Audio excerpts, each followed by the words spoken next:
So then on the way back to the car, we'll just corner him and we'll just interview him. And I was like, this seems like, I don't know, like this is Samuel Jackson. Like, what if he gets mad and I get like punched in the face?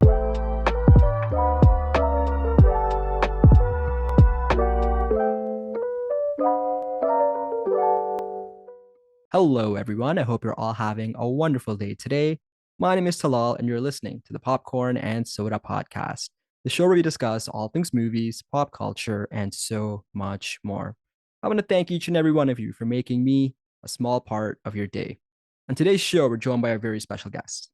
If you're a Canadian who loves to visit the movies, you'll automatically recognize our guest, as he was a staple of our movie going experience for nearly half a decade. He was the host of Cineplex Theater's pre show, in which he entertained us up on the big screen before the movie began. A true creative artist who hosts, acts, and everything in between. On the show today, very talented, Tanner Zipchen. How are you, Tanner? Hey, how you doing, man? Thanks for having me. Appreciate it. No, hey, thank you so much for coming on the show today. I'm really excited to have you on. So before we deep dive, how have you been over the last 2, 3 years, man? We're living in this like crazy world, especially in the entertainment industry, but just personally for yourself, what did the last few years look like? Yeah, it's definitely been a wild ride. My like whole world changed before the world changed. It was like right before, and then I mean, bless everyone's heart on the internet who said that, like, ever since, you stopped being the pre-show host, you've like this plague, this pandemic has been released onto the world, which I wish I had that kind of power, but no, no, I'm not that important. But yeah, it was interesting because yeah, everything changed for me, and then the pandemic happened, and then the whole industry changed in itself. And it's interesting now looking back at it because I think, that last bit of like 2019 before the pandemic really set in was kind of the last time the industry looked like that, like, traveling Yeah, to these press junkets, doing all this stuff. I mean, it's starting to come back, but still not, it's not where it was before. I mean, now I'm seeing a lot of even Canadian outlets, they're still offering the virtual, they're still offering the Zoom. When I did it, there was no option of that. You were everywhere in person. So I mean, it made for a lot of traveling, but yeah, the industry has really changed a lot. Myself though, yeah, it's definitely, yeah, waiting for everything to get back going. The film industry, went down for a while, and then until we had insurance policies in place, and then color coordinated zones and red zones, and COVID tests like nonstop all the time. And so it took a while for us to get going on that. But yeah, it's been an interesting couple of years. I dug a card of an old barn in Saskatchewan. That's a picture car now. That's in productions in Toronto. Had a baby, so that's a new thing. So yeah, there's been a lot of changes these last couple of years. Still grinding at the acting, doing a lot more writing. It's just been, yeah, things are starting to, I think, finally kind of get back up and running full speed. I know I saw some of the numbers even with the productions in Toronto last year, and they were like, higher than the year before. So I think we're still growing, and we're getting back into it. I heard rumors that COVID protocols are starting to disappear from sets, maybe altogether. I don't know. I mean, it's weird working with people on a set and not yeah, knowing what they look like for months. I bet. So yeah, I think we're returning to how it was slowly. Well, yeah. Well, hey, right off the bat, congrats on being a father. That's, Oh, of thank you. course, a big life change, I can imagine, especially as you mentioned, your life changed before the world changed in many ways. So, well, hey, I'm glad to hear that you're doing well and just like we're just getting back in the groove of things, and hopefully things will be this new normal. It may never come back to the way it was, but let's try to take the positives out of whatever we can do going forward. So, Yeah, yeah, I mean, like it that. definitely makes you appreciate. I mean, that you took a lot, I think, for granted before everything. People that were maybe hesitant to like travel, and then when you can't travel for years, now all of a sudden you're wishing you traveled more. So people, I think, are gonna, are already, the way that you're living your life now versus a few years ago, it's gonna be very, very different. And I think to have like an industry, shut down, or your job, job loss, or especially for us, my wife and I are both in the film industry, so we're both, self-employed entrepreneurs. So when the film industry goes down, like we go down with it. We're not like other people that are like, working from home still, or still Right. getting paid from their Mhm. company. Like if the productions aren't happening, then we're not working. So yeah, it's yeah, you learn to appreciate all the little things now. You know what? Let's start at the very beginning with you, Tanner. growing up, where does your love of movies begin? Yeah, I mean, right from the get-go, I think I'm trying to remember the first movie. I it's hard. I mean, like any kid, I think, parents put on the old, well, back in my day, it was the old VHS and the VCR, keep the kids busy for a while. So all the, loved all the Disney stuff. Grew up like watching a lot of TV. Mr. Dressup was like a huge inspiration, and shout out to some Canadian culture right there. And then yeah, then I got into like the films, and remember seeing Jurassic Park for the first time at a drive-in theater, and it blew my mind because the dinosaurs were like life size. And then from there, I just absorbed as much as I could. We would, yeah, in my house, we would almost, I think we were pretty much caught up for a few years on new releases at the video store. Like we would go out that week, we would rent what came out, we would watch it that weekend. And then next week, new movies would hit again. And then between that, seeing like all the big ones in theaters that you could. And so I just absorbed as much as I could. And I loved every element of it. And with Jurassic Park, it was the first time that I think I was really interested in the filmmaking side, like seeing the behind the scenes, seeing Stan Winston create these dinosaurs, and watching this giant foam T-Rex, and like Right. it swelled with water because it was raining, and then it started to malfunction. I was like, oh, this is so awesome! Like to create these worlds and how to to bring this to life. And I really started to appreciate the filmmaking side. And yeah, then I grew up in Saskatchewan, so I never really thought it was an opportunity, there was an opportunity there to really do anything with it, because the film industry at the time was kind of up and down.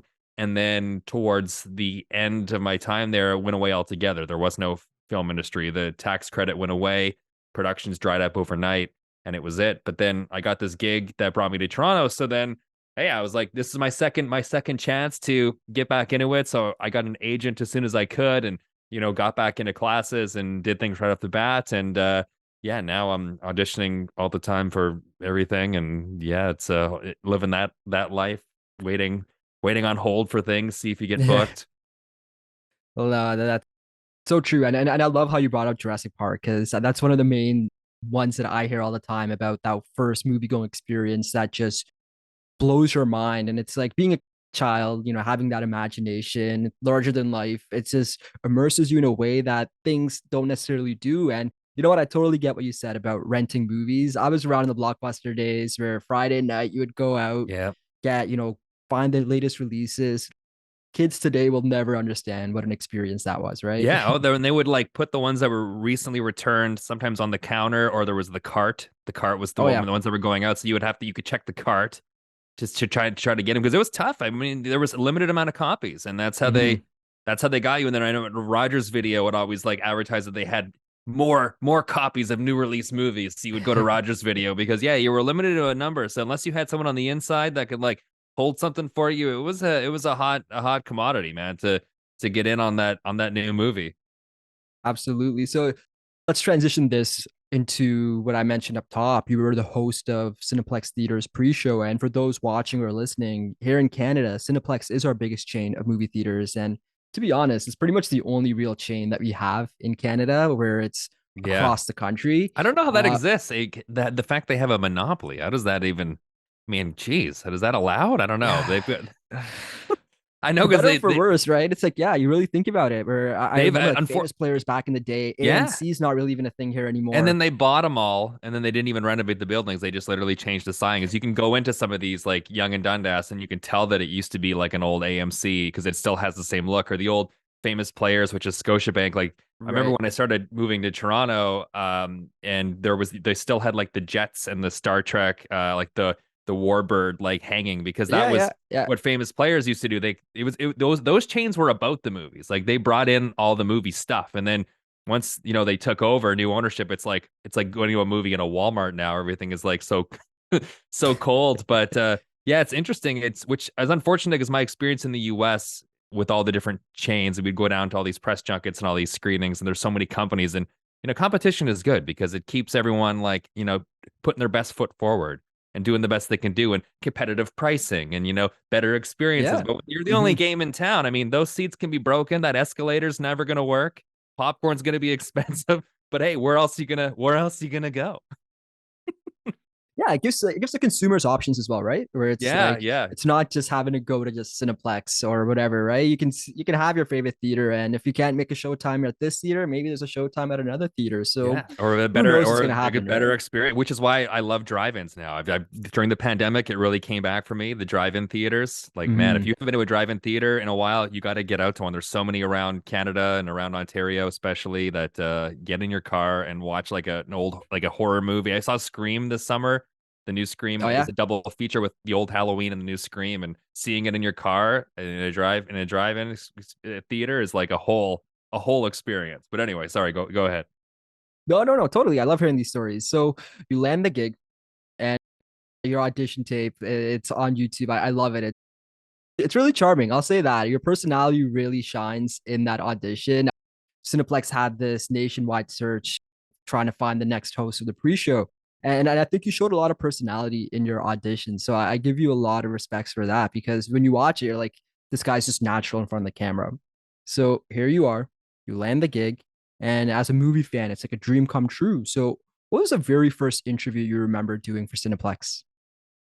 Yeah, I mean, that was my first time really on camera for that audition because prior to that I was in radio and then I had been doing a lot of like panels and things at Comic-Con. So I had done a lot of live interviews on stage and a lot of stuff just in a studio by myself with a microphone, but never really anything on camera. So that was a whole thing. And yeah, I remember my first couple, well, first of all, it was never the plan to really even do these interviews at all. Like the gig was I was supposed to go to Toronto every couple months to shoot basically a bunch of stuff at once, and then that was kind of the deal. So like every 3 or 4 months, I go to Toronto, shoot a whole bunch of different intros, basically like say, "Hey, welcome to the show," and then change my shirt, and then go, "Hey, welcome to the show," and then put a Christmas sweater on, and then do, "Hey, Merry Christmas, welcome to the show." But then I went there for the first time to Toronto during the Toronto Film Festival, and all these opportunities popped up. They were super shorthanded and they needed someone to help cover a few things. So I know there was one thing that popped up for Zootopia with like Peter Mansbridge, who was playing Peter Moosebridge, and then there was a Peanuts movie event, and there was another thing for I believe it was The Good Dinosaur with the director Peter Sohn, and they needed someone to cover all these opportunities, or else they were going to lose them. So I was there for, shooting these introductions. So they're like, well, hey, you've done this before because you did the radio thing and you've done interviews. So do you think you would, want to do this? So I covered them and we did them. And then the next thing is they're like, well, hey, we have this press junket in LA for the big short. We're gonna get one of the stars. We don't know who, but we're gonna get one of the stars, and it's in LA. Would you want to cover this? And at this point, I'm like, what is a junket? I've never been to LA. And I'm looking at the roster of who's in the movie. It's like Christian Bale, Steve Oof. Carell, Ryan Gosling. I'm Margot like, Robbie has a little cameo in there. Ryan I'm like, okay, Gosling. Yeah. okay. I'm like, so one of the stars. I'm like, this is a big list. And I'm like, so now I'm like in LA for the first time, like every montage in every movie, like the palm trees going over the car and like Billy Joel Uptown Girl is playing, and I'm just like all wide-eyed, roll up at the Four Seasons. I don't even know what's going on. Like they didn't do any training. They didn't bother to like explain to me how the situation works. So I'm like figuring it all out on the fly. Like it was literally trial by fire. I had to like found a check-in desk and figured out how this is all going to work. And apparently, okay, the interviews are happening in hotel rooms, and then there's a shuttle that takes you to the screening the day before the interview. So anyway, while I'm there, I'm like, okay, well, it seems crazy that I just came all this way for one interview. So I remember like talking to some of the studio people, being like, hey, like I just came all this way, and like I'm flying from Saskatchewan, which is like 4 different connections to get here at the time, and I'm like, for one interview, and I'm like, yeah, and they're like, well, Ryan's not going to talk to everybody, and this that. So then I don't know whatever I said happened, but all of a sudden the next day they're like, "Okay, we worked it all out for you." And I ended up talking to like everybody, which was incredible. Like I came back with like footage with everyone, and I guess that was like a big thing because next thing you know, I'm like covering all the press junkets for the company, and next thing you know, my every couple months gig turns into 2 weeks of a month. So I'm pretty much gone half the month traveling around covering press junkets, and yeah, that was a whole thing. Yeah. Well, what were some of your favorite interviews that you did that still stand out today? Oh man, there was so many. Like I think someone asked me this recently, and I literally was like, I think at this point we're like in the thousands of like I forget things. Like I'll watch something on TV and I'm like, or someone will be in some new series or someone will pop up and I'm like, oh, I think I've met this person. I've interviewed this person before that I've completely like forgot about at this point. But yeah, there's been so many like I mean, it's hard. It's also hard to like navigate like who's been canceled at this point because there's some that are like, that's my favorite. And then they're like, oh, we've canceled them. Like, Yeah, I yep, I can't hear even ya. I can't keep up anymore. Whoever is not if I name has been canceled, edit it out of the interview, okay? I got you. I got you. Because there was like in my radio days, there was a couple that I was like really proud of that I landed for my Throwback Thursday segment, which kind of like got me on the map of interviews. And there's some I can't talk about anymore because we've anyway. But yeah, I think any of the Canadians are super memorable. That I've Ryan Gosling. I mean, my was my technically my first like big interview for the big screen, so that's always like a special one. We've talked a few times since for La La Land and for Blade Runner and whatever else. But yeah, he's always like super fun to talk to, and I've done a lot of like really cool on-set interviews. And one of those was for the Hitman's Bodyguard with Ryan Reynolds and Samuel L. Yeah. Jackson. And I mean, favorite maybe for the Ryan one, it was like okay. I mean, really nice Canadian guy, but he was like, it was long shoot days, and there's something about like talking to an actor while he's working. I feel like a bother, and it's anyway. But I remember in that particular film, Samuel L. Jackson was obviously starring alongside Ryan, and we ended the interview, and Ryan's like, "Oh, have you talked to Sam yet?" And I was like, "Oh no, I haven't." He's like, "Oh well, have fun," and then he kind of just like said that all like menacing, and then he walked away, and I was like, "What? Have fun." And then so I'm talking to the set publicist, and she's like, "Yeah, well, we've actually had like I was the only outlet from Canada and I believe North America that was on the set to do these interviews. And prior to that, they had a local outlet because we were in Amsterdam shooting this, and they had a local outlet and another I think UK outlet that had come down. And anyway, these people had come down with the premise of like interviewing Sam and Ryan, and Sam agrees to these interviews, and then these people show up, and then he doesn't do the interviews, and he like, well, like the last person that came out there, he was like, okay, well, I don't want to do it here, but we'll do it at the next location. So then they're filming the movie, then they wrap the location, they go to the next location, and then, well, no, I'm not next location. So they get to the end of the day, and Sam gets in his car and goes away, and then the journalist's like, "Oh, next location." They're like, "Oh no, that's the day. He's gone now." So there was a huge pressure on me getting Sam Jackson for this interview because he had now bailed on other interviews, and they didn't want me to have come all the way from Canada and not get the hitman in the Hitman's Bodyguard. So the plan was they were shooting on this. It was a swingers barge. It was a giant boat in the middle of the water that was docked, and on this really long dock, and the boat's this big barge is floating out there, and it's basically like a giant. I mean, it's Amsterdam. It's a giant like bed. Yeah. There's a whole bunch of pillows. I have a picture on my phone. It comes up in conversation sometimes. I'm like, you think that's crazy? Check out this boat. Um, so the plan was they're like, okay, so he can't avoid you. We're gonna corner him when he's coming down from the boat on the dock because they're shooting this scene on the deck of the ship, and then which you don't even see the inside of the boat in the movie, you just see the top because they're like anyway. So then on the way back to the car, we'll just corner him and we'll just interview him. And I was like, this seems like I don't know, like this is Samuel L. Jackson. Like, what if he gets mad and I get like punched in the face? Like, so sure enough, like he's coming down and the publicist like pushes me out. She's like, go, go, go. So I like literally like leaving a courtroom pretty much. I'm like, Sam, what do we tell me about what we're filming here? And he literally looks me in the eyes and he's like, really? Are we really doing this? And I was like, oh my God, I'm going to get this is as long as we're rolling on this. And he like grabbed his iPad and he threw it up in the air. And I remember his like assistant, like it hit the dock and almost went in the water. And his like assistant grabbed it and he just like stared me in the eyes into my soul. And then he's like, and then I was like, so then she's like, I look behind the camera and the publicist is like, keep going, like, keep going. And I asked another question, like, well, tell us about the movie or whatever it was, or something like along the lines of like, what are we filming? And he's like, really? That's your question? And I was like, well, we don't know anything about the movie. And finally, I just Right. like I gave it back to him. And I was like, listen, are you the hitman or the bodyguard? Because I don't know anything about this movie. And here I am. I just came all this way. Just give me that at least. He's like, well, obviously I'm the hitman. And then after that, it was great. And then by the end of it, he was like, what part of Canada are you from? And I was like, wait a second, is this all like a front? Was this all an act? But I mean, I've had a lot of those memorable ones where you're talking to somebody that generally scares the crap out of you. like Christian Bale, and you watch the Christian Bale Terminator set freak out, and then you walk into a room with Christian Bale, and you're told to not talk about Batman, and then you get yourself in a corner talking about Bruce Wayne by accident, and he's like, Yeah. what are you referring to?" And then I'm like, "Oh no, I can't say Batman. I'm gonna get." And then anyway, they end up being like Christian Bale, really nice guy, and I honestly thought I was being pranked that day, but yeah, there's been a lot of like really cool interviews along the way, man. Jeff Goldblum in Jurassic Park. We were down at Kualoa Ranch where they shot the original Jurassic Park and the Gallimimus scene. And here I am, obviously, with my Jurassic Park stuff. And, there's Goldblum sitting across from me in a Hawaiian shirt. And it was just like, that was super surreal. And just to have that moment of him like humming the Jurassic Park theme song while we're like looking over this meadow. So there's been a lot of really cool moments. I'm curious about your perspective on this because I know personally sometimes I kind of struggle with this.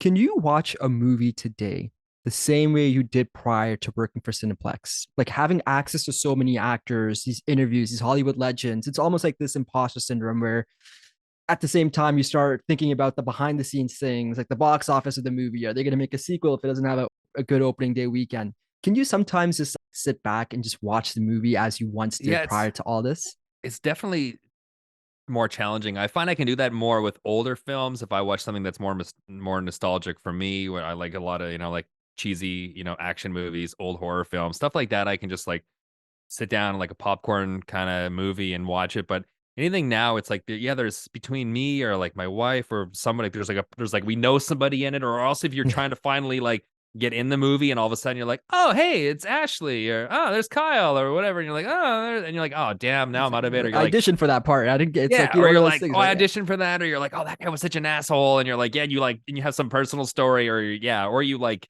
you notice things from a technical perspective because especially being a writer and producer or whatever, like you're noticing things, you're seeing because you know how this stuff was done, and you're like, yeah, it's definitely like it's harder to see it once you know what it's like they say, like if you work at McDonald's and you know what's actually in the chicken McNuggets, would you eat a McNugget?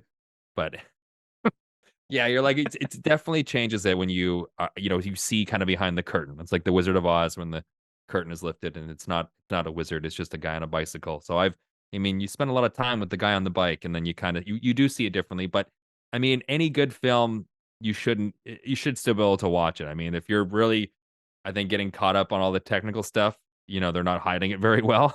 So yeah, it means it's a problematic it's more problematic, but yeah, it's cool to like, yeah, watch stuff. And I think I appreciate it differently now.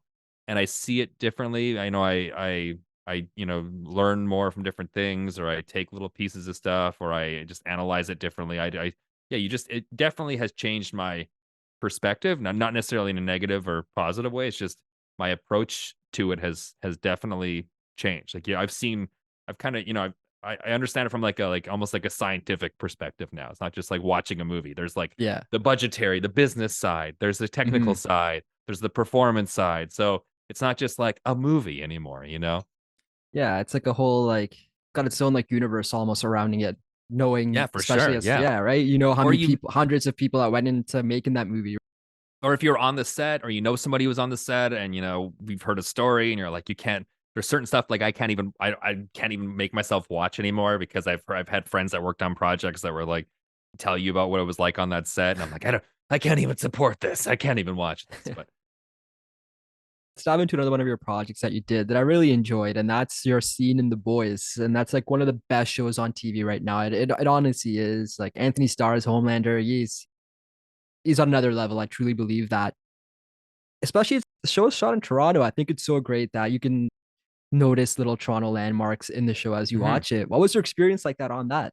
Yeah, Vought Enterprises was the what was that? The Roy Thompson Hall, I believe, right? yeah, Roy Thompson Hall. I was gonna say the TIFF Lightbox, but no, that's the Roy Thompson Hall, the base. And we shot Yeah. the scene in there. That's where it took place. So I did 2 episodes of the show. The first one was, yeah, this like press setting with starlight, and you were like in this, interview setup, which was kind of funny because like we had shot it, and then some people on the set were like, "Hey, we heard like you do this in real life you sometimes." And I was like, oh, I just assumed you knew that. Maybe that's why I'm here. So I was like, they're like, no, you auditioned and got the part. And I was like, oh, well, that makes me feel a little bit better, I guess, that I just didn't like oh, you're the interview movie guy. Well, there's a scene about interviewing in movies. So I guess, I mean, it's good that I guess I can play myself on camera because it's always kind of I feel like, I don't know, it'd be like a dig, I guess, if you were like, you couldn't even book a role of yourself. And that means you're terrible.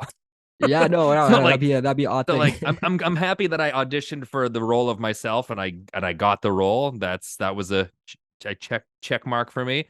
But yeah, so we it was like this little interview scene and it was really cool to be a part of it. But at that point the first season hadn't been out yet.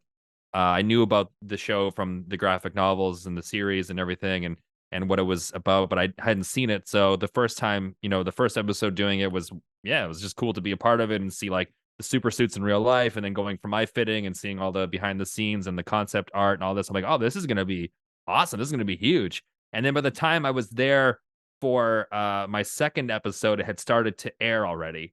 So the second time around, I was on set of like a movie in the show, talking with like actual Anthony Starr, Homelander, and at that point, I'd already started watching the show, so you can see my initial hesitation to. I'm like, oh my god, there he is. Oh no, my heart is palpitating. No, but it was, yeah, it was super cool. I did the second episode, it ended up being you don't really see it in the series anymore. It plays on a TV while Butcher's like watching. It's at a bar in the background, so you hear my voice, and I think you see like the back of my head for a second, but it's literally just it's so funny because we shot this whole scene that just literally plays on a TV in the bar while it's while the episode is happening. But I got to work with Homelander. I got to, in the flesh with the suit and meet and work with Tony and super great guy and like super talented. Like we're doing this scene. It was this really long interview scene, and there's all this additional dialogue on the back of the script, and we're doing a run through with the director. So okay, let's run this before we go into it. And he had to get his suit on, and he had this like big padded suit with like all this like cooling system that was tubed through it so he would stay cool because it was so insulated. And we're sitting there, we're doing it, and we just we reached a point in the scene where like I just keep going, and he kind of gives me this look, and then he's like, "Huh, yeah," and he kind of plays along, but he's a little like his lines are a little off. And then I say something else, and then he's like, "Wait," he's like, what are we doing?" And I was like, the scene." And then he's like, "There's more. There's this. What do you? I thought it ended." And then the director's like, "No, Anthony, there was like a additional dialogue like at the back of the script." He's like, "There's more," and he like, there's like two whole pages of dialogue that because like depending on how the script is formatted, there's like there's the stuff that would be in the script is the stuff that you would I guess you would see on camera, like direct on camera. So when they show the TV in the show, it's for those couple lines. But Right. then, Hmm. but then the scene plays out while the scene is happening. So the other lines would be at the back of the script in an additional dialogue portion. So anyway, he hadn't jumped to the back. So he's like, oh man. He's like, it's like a lot of dialogue. And he's like, okay, give me like 15 minutes. And he literally, I don't know what he did. If he went to like got a chip put in his brain or what, got hypnotized, but he literally disappeared for like 15 minutes and came back and had this whole like couple pages of dialogue down. We did like one take, and then they're like, "Okay, great, we got it." And then I remember him like looking at everyone being like, "What? That's it?" He's like, "I came in and got all this on for that." He's like, one take, one scene." But I was like, "Damn, this guy is super talented." And him in real life and Homelander, two different people. Like, he's like the nicest guy. And like, I remember him just like he got to set early that day and was just sitting in a lawn chair with like the hair and makeup crew, just like talking about their dogs and what they did on the weekend. And seeing the other side of it, where actors show up on set, no one looks at them. They go in their trailer. It's like there's like a Yeah. cloud. There's like a There's cloud coldness loop. to it. Yeah. Yeah, there's like the Madonna stories where you have to like look at the wall. You're like, you do not look Madonna in the eyes. You stare at the floor or the wall. But yeah, and he's the opposite of that. So that was super cool. And then there was plans of me popping in and coming back, and there's always like they're always reaching out and checking availability. And I was pinned for a few other episodes, and I don't know, maybe I will return. I was really I should start some kind of like campaign to start like maybe make my character a supervillain. I feel like there's a lot of heroes that are reporters in the comic world, but I think it'd be a great villain, someone who's learning about these heroes through their, reporting and really getting inside their heads to then make it evil, because I mean we got Clark Kent, we got Peter Parker, but I mean, let's flip the script. Super villain reporter, and then I could reprise my role There you go. and season maybe let's make that like a season 5, 6 There goal. you go. But There we let's go. start it. Let's Let's get the start it. hashtag going. Hashtag make Tanner a soup. Let's get Yep, that going. yep. Let's do it. We'll Let's make sure do that it. goes viral. We'll make sure. Yeah. Awesome. Hey, as we wrap up at Tanner, it is now time for a segment I call the final act. Tanner, I'm gonna ask you 10 rapid fire questions about your likes and your Okay. dislikes. And I just want the first thing that comes to your mind. All But right. here's the catch. I'm gonna give you 1 minute to try to get through them all. You up for it? How many questions? All right. So it's the math on that. 6 seconds a question. Do you stop the clock when you read the questions? Clock keeps going, my friend. I think Dude, you got this, man. well, it's gonna really depend on how fast you read these questions because I don't. I was when I watch Family Feud, I always hate it when Steve Harvey messes up the question, and then I'm like, well, that's not fair for the person because then they lost a couple seconds because he. Okay, all right, Tanner, since you've been such an awesome guest, how okay, about this? I'll make the exception for you. minute 30. When I'm asking the questions, doesn't count. You got it, my guy. All right, you Fine, got okay, it. all right, let's push. Let's do it. Let's do it. Let's do it. Push All through no right. matter what. Favorite genre of movie? Oh man, comedy, action, horror. Movie theater or at home? Ooh, home lately. Favorite horror movie? Oh, dude. Oh, classic Halloween. Favorite movie going experience? Man, drive in Jurassic Park for sure. Your go-to movie theater snack? Oh, just like popcorn, layered butter. First movie you watched in the theaters since the pandemic? Top Gun Maverick. Favorite format of watching a movie? Ooh, I have a little projector and I watch bad action movies on it in my garage. So if you want a Jean-Claude Van Damme marathon, get over here. I'm gonna take you up on that. Most anticipated upcoming movie? Oh man, that's tough. They're actually remaking the Toxic Avenger with Jacob Tremblay and Peter Dinklage. I mean, I just want to see how they're gonna do that. Does pineapple belong on pizza? Yes, yeah, no doubt. Describe movies in one word. Mm, imagination. Bam. Dude, you nailed it at that. Hey, look, buck 30, not bad. 1 minute 30 seconds. I blew Close to past it. that. I was trying to give you some context, but yeah, there's some favorite genre. I'm like, it depends how I'm feeling. It depends the time of year. I mean, I'm also depends on like what I'm like working through and whatever. Like I'm watching a lot more with some current stuff I'm doing now. Like I'm watching a lot of horror, and I just watched Smile. I don't see the hype. I don't know. Smile fell apart for Mm, me. It was started out good. The premise was cool, and then like it just fell apart in the end. And I was like, And did you see Barbarian? Did you see Barbarian? you know what? I haven't seen that, but I heard Bill Skarsgård kills it in that. And Justin Yeah, Long as well, apparently. He kills it in that too. it's cool. It's cool, but it's like I think again, here's the thing with like the hype, which is why watching at home versus a theater, and this is like, I think a lot of people first of all got a home theater set up during the pandemic. I mean, their CERB checks went to some stuff, but uh, when you're watching, I think it's why people love streaming and watching at home so much because sometimes you're like, I think you're often going in blind on a lot of this stuff. Like you're seeing Yeah. something come up and you're like, oh, that looks cool. And based on the algorithms that of stuff you've watched, it just presents you something and you watch it. When you go generally to a theater, that's coming on a whole marketing campaign. So you've seen trailers, you've seen billboards and posters and TV spots, and you have this kind of idea in your head. You've read reviews, you've heard previews, you watched interviews, you've seen all this stuff. So you kind of like, I think, imagine what the movie's going to be already.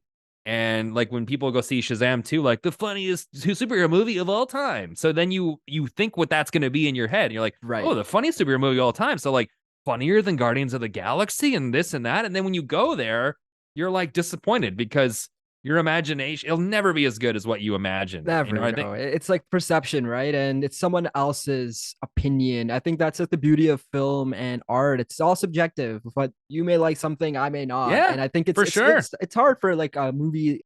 Well, I kind of do blame these movie like companies where they put out a little soundbite from a critic, Hmm. and then that kind of is in all the advertisements, and you're like, For oh, sure. maybe like you just mentioned, right? It's Well, and the thing with that is it's someone's, first of all, it's someone's opinion. Second of all, why is their opinion valued or at all, really? Like, what makes them credible? Half of these people, most of these people, 100% of these people, 90% of these people have never even made a movie before. So you have critics that have never made a film, who know nothing about filmmaking, critiquing film. That'd be like me, like walking into like a, I don't know, like a body shop, being like, "Oh, that car! Look at that car over there. That sucks. I've never built a car before. How am I going to critique the mechanic?" Like, I don't know. But yeah, a lot of these filmmakers have never made, or these critics have never made movies, but yet we'll dissect. And I watched an interview today. I won't say who it's with, but a very well-known Canadian movie critic with big glasses, who every Uh, movie that he presented, his critique was, I just wanted more. And he gave something, Mario, the Mario movie, 2 stars because I wanted more. And then he gave, what was the next one? He gave it 2.5 stars, but he just, I wanted more. I'm like, what do you mean you wanted more? So like you're like, please me, like the scene in Gladiator with the thumbs up. It's like, yeah. I say thumb down. And then everyone has to be like, boycott this movie. But here's the thing with those quotes. And I worked years with a lot of these guys that would be on the circuit. Like, my quotes were never allowed to be published because I work for the theater company and they have partnerships with the studios, and it was Right. some kind of like conflict of interest. Conflict. So, Yeah. and Yeah. it happened often that they'd reach out and be like, "Hey, we want to use your quote," and then they just couldn't use it because after you'd go to a screening, they would ask for a quote. And I worked with these guys all the time. They were down in like Fox and wherever, and down in LA and Houston and all this stuff. And they would literally give a quote because whatever they had to say, because they wanted their name on the poster. They wanted their Oh name yeah. on the DVD sleeve. They wanted their name on the cardboard standee. And then you would see them on their Instagram posting like pictures with their name, with their stars, like the must-see movie of the summer. Laugh out loud funny. Like all this stuff. They knew what the studio was looking for. If they were selling a family movie, for instance, they would say like fun for the whole family, nonstop laughs. And then they would put that on their little piece of paper, submit it, and the studio would be like, we love this. We're going to use it in the trailer. And then they would just use it to like boost their own clout. And then these Right. guys would like get on the shuttle bus after the screening and be like, and just shit on the movie and how bad it was. So then the question is then the whole system itself is just so like fraudulent, because you're going to what? You're reading these reviews and you're seeing these quotes, and they're all manipulated because it's Yeah. the person is telling them what they want to hear to benefit themselves. So, I mean, I don't know. Ultimately, I try not to see too many trailers. Go into a movie blind. Don't listen to someone else because it'll disappoint you. And also, I found I've had better experiences hearing a bad review, because someone will say, "Don't see this movie. It's the worst movie." And I think it has the reverse effect where you go in, you think it's going to be terrible, and then you're like, "Actually, I liked it." And maybe you even actually like it more than you should have because you were expecting it to be that bad. But yeah, man, reviews.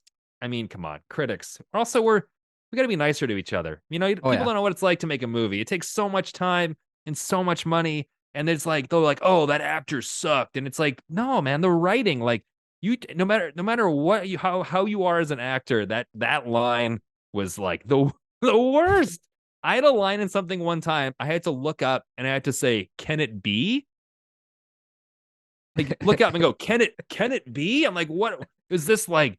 Was this What's this? What's this? Yeah, some Shakespearean like time? stage play or something. It's like what? I'm Like like, some like and like, how are you fourth grade supposed to do production. that? There's no way to deliver that line and make it look cool or believable if you're like, can it? What is that? Can it be? I'm like, no, come on. So anyway, but if No, you I understand the process, then you'll know like, oh, that's the writing, that's this, that's the director. And a lot of times it's like the producers or the studio who are like, oh, we want this. We want a talking dog because that sells. So they like shove something in there, and the poor director's vision gets destroyed. And then their name ends up staying on the project, but they're not even proud of it in the end because the movie they made is not the movie that people are seeing, because it's gone through the studio, it's gone through the producers. They've had to add stuff into the movie because some producer flew a private jet. So now they got to write a private jet into the movie so they can they can write it off. So anyway, I hear you. And it's interesting you bring that up. I've spoken to quite a few directors who've, or maybe about a decade or so away from the project they once did, and they talk about how it wasn't how it ended up being at the very end as to how it was pitched. The studio yeah, asked me to put in like you said something like a dog just so they can sell toys of it, for Target and sure. They want to Walmart. market it. They want to create Uh, new, like even like Star Wars, they wanted to, instead of going back to planets we've seen, they want to introduce new planets because that sells toys and that yeah, sells Star Wars Galaxy's Edge. Like I would have loved to have seen them go back to like right? Tauntauns and Hoth again, but instead it's like a new creature on a casino planet because they can sell Yeah. more toys, right? And that's just how it is, unfortunately. And yeah, it's but I mean, if you can understand that and know that I mean, it's always about that. It's always about the marketing. You got to sell the lunch Yeah. boxes, man. That's what pays the bills. That's Toys. the movie theaters. I don't think they're in the movie business. They're in the popcorn and soda and True. snacks business, right? The theater makes more money off of concession sales. When it's crazy, like the statistic I heard all the time was the bag that the popcorn comes in is worth more than the popcorn. So like I think it's like 17 cents or something for that bag. So the kernels to pop that amount of popcorn is like 10 cents. So you're paying $30 for that for that combo. At Like you can least. get it's yeah. So like I mean you're buying the kernels in bulk and you're popping it. It's like you're literally just printing money, man. That's how. And then you buy what do they got now? Like Funko Pops and Beanie Oh, Babies. everything. No, They were like, when I go to the, you know what I only buy my collectible toys at the movie theater. That's where I go. I only got that's a yeah, I got a collection of only theater bought Funkos in my on my shelf. well, It's the best place. that's the other side of the movies that people unfortunately don't get to see. The true No, man, side of the it's movies. yeah. No, there's like a lot, but yeah, I definitely noticed like for me, it's been more of an appreciation for films and like understanding them, and I think it goes a long way of knowing and respecting because there's a lot of movies that I think even I was like judgmental of that now I've my understanding of actually Yeah. not like I guess empathize maybe, but I can see it now. Like I've had friends that are directors that have lost casting opportunities. They had someone really good lined up for a role, and then the producers are like, "Oh, we want to cast this person because they have more social following." And then the project doesn't go as far, isn't as well received because the performance wasn't as good, knowing that had it gone the other way. And then in the end, it's super frustrating because the person they were originally going to cast is now a bigger name than that person anyway. So it's like, yeah, but honestly, sometimes when things work out, it's such like a happy accident. Like I always talk about Star Wars because everyone says how good the original trilogy is versus the prequels. But if Yeah. you remember the original trilogy, George Lucas had a bigger vision. Like he wasn't able to do that. Like he had to bring it down a bit to make it because the technology wasn't there, which is almost like what made it good. I think honestly, had George Lucas been able to make the movie he wanted to make, I don't think Star Wars would have been Star Wars. Like if you look at Yeah. because he That's he true. wanted Yeah. he wanted all this stuff. He wanted like all these characters and whatever, and which is why I mean, based on his words anyway, why the prequels were the way they are because he told the story like that because the technology wasn't there, so he couldn't do all this stuff until later. So that's why he told it in that order, or he's just making it all up. But honestly, I'm like, Star Wars worked because it was like practical effects and it was like kind of this like space western. But honestly, if he was like given the today's technology with the James Cameron budget, I bet you that would have been like Jupiter. Was it Jupiter Ascending? Jupiter Ascending, yeah, it was like Eddie Redmayne, and I think I Yeah, don't even we would. remember. Mila Kunis, I think, was in there. I think I don't even remember. Wasn't Channing Tatum in one of I those? think he was. Yeah, Why am I? I don't know if I don't know if I'm blanking if it's Tom Hanks or was that the Cloud Atlas? I think Cloud Atlas was Tom Hanks. I Jupiter think that was Ascending, I think, was Channing it was like Tatum. Mila Kunis, Matt Eddie Redmayne, and I Mila. think you're right. I think it was Was it Eddie? Yeah, you're right. Yeah, he was, yeah, that I think it was like his first movie after he won the Oscar, and he had that like deep voice in it that everyone was like, "What is going on here?" yeah, But yeah. like you mentioned, like sometimes the best things that Sometimes, happen to yeah. you are the ones that don't happen, right?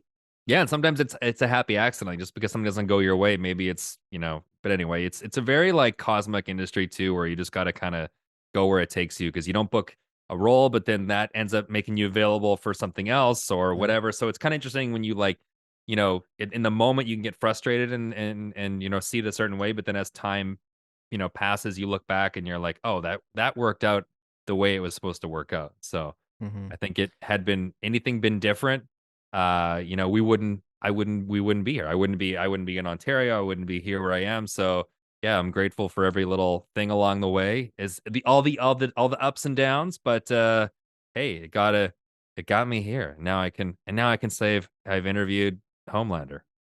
There you go. The universe always has a way of making things work. Thank you so much, man, for being a guest on the show today. The movies are probably one of my favorite places to visit, and you're a big part of my movie going experience, especially with the pre-show time play and like watching your interviews. Me and like two of my best friends have a tradition of spending Christmas Eve and New Year's at the movies every year, Nice. and you were a part of that experience for us. Me personally, I was largely inspired to follow my own goals and aspirations in this medium from watching creatives like yourself. So I truly wish you all the best in your future projects, man. And I look forward to having you back on the show to discuss the next one. Yeah, man, keep it up because I mean I'm from Saskatoon, Saskatchewan, where there is no film industry. Now we're both in Toronto. My wife's in the industry now. We're working on she's working on crazy projects that you would never have imagined. Like it's so surreal some days, and to see like what we're doing, and yeah, you just gotta like keep pushing and keep grinding and then just doing your thing. And I know it can be really tough. It's a very competitive industry, but there's so many ways to get out there. Social media is a big help. I mean, as much as it's like you know you can work against you and you could maybe lose you stuff, or like I was saying with like casting and someone else has a bigger following, but then yeah, leverage that, then you grow your following and do whatever. Take your phone and make stuff. Everyone's asked me all the time like how to get into stuff and get into this line of work, but I'm like, we have video cameras. Like Yeah. the camera on the iPhone is like better than, like I remember back even like a few years ago you could like get a video camera, a camcorder. Like the iPhone cameras get a good Oh audio, yeah. like, and Mhm. sound is key. Just get good audio, have a good where like lav yourself up or have a audio recorder, shoot on an iPhone. Honestly, it'll be in, you can fix it in post, whatever. All the software is easily accessible. Like, you can do a lot on your own. So don't let anyone stop you. Just go and make your thing, and you'd be surprised where that gets you. And there's a lot of people that get discovered, or people watch their projects. You put it on the internet, you get it into a couple of festivals or whatever, make a short film. But I mean, TikTok, who knows? Oof. But yeah, this is the time. This is like we're living in an era of creating. Our appetite for entertainment is huge, and even more so since I think the pandemic, as much as we all sat down on our couches for so long and watched a lot of stuff. People were like, excited to get back outside after, but I think Yeah. now we're seeing that I think everyone thought it was going to kind of level off, but no, I think the appetite is still there. I mean, Netflix is growing, Amazon Prime, we got all these new platforms that are showing up, and Peacock, and so it's more than ever do they need content, they need ideas. So just keep doing it, and it'll, as long as you can ride out the storm, because that's the thing. A Yeah. lot of people don't make it and a lot of people quit. So it's like musical chairs sometimes. Just be the last person sitting on a chair and you just win. You just win the game. Words of wisdom from There Tanner. you go. Should be Just should don't be a get off shirt the right there. chair. That's how you win the game. You just don't get up and stay in your damn chair. And you'll win.